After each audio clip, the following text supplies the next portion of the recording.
কি গো, এত চুপচাপ কেন? কার কথা ভাবছো? কারণ না।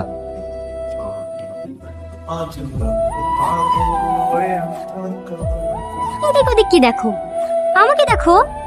আর 4 দিন বাদ দিয়ে আমাদের বিয়ে। আমাদের রিলেশনটা যেন আরো ভালো হয়, তার জন্যই তো রেস্টুরেন্টে আসা, তাই না? তাহলে অন্য মেয়েদের দিকে না তাকিয়ে আমার সাথে কথা বলো। সেদিকে এসে বসো। স্যার, আপনার কফি। হ্যাঁ, sorry sir, sorry.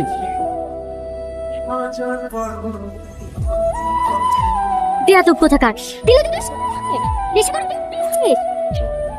Sorry madam, ভুলে পড়ে গেছে। চুপ, ছোট লোক কোথাকার।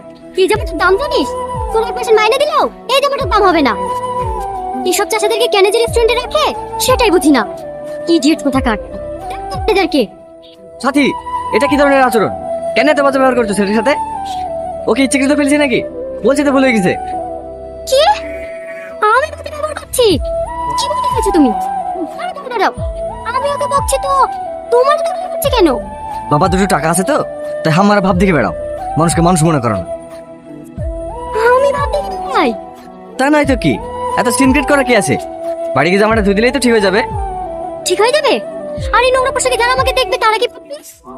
তোমার তো কোনো মান সম্মান নাই, থাকবে বা কি করে? চালাও তো একটা স্টেশনারি দোকান, কিন্তু আমার মান সম্মান আছে। আমাকে স্ট্যাটাস মেনটেন করে চলতে হয়। তোমাদের মতো হাই চটি পড়বে এখানে সেখানে চলে যেতে পারি না। কেন আছো আমার সাথে? কি করতে চাই তোর সাথে? আপু জোর করেছিল তাই বিয়েতে রাজি হয়েছিলাম, না হলে আমার জুতো তোর সাথে মিশতো না। ছোট লোক কোথাকার। এই নে তোর আংটি, কোন নদ খুঁজি লেখা।